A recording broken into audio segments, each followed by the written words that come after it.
بسم الله الرحمن الرحيم. ألف لام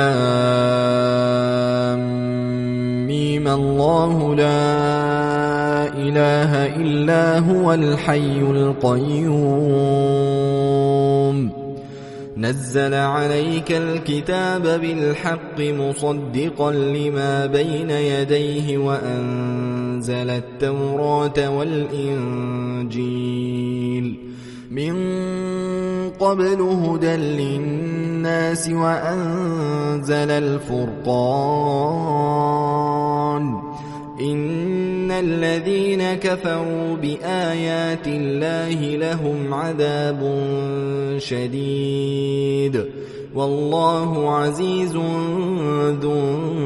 انتقام إن الله لا يخفى عليه شيء في الأرض ولا في السماء هو الذي يصوركم في الأرحام كيف يشاء لا إله إلا هو العزيز الحكيم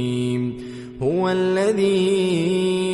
أنزل عليك الكتاب منه آيات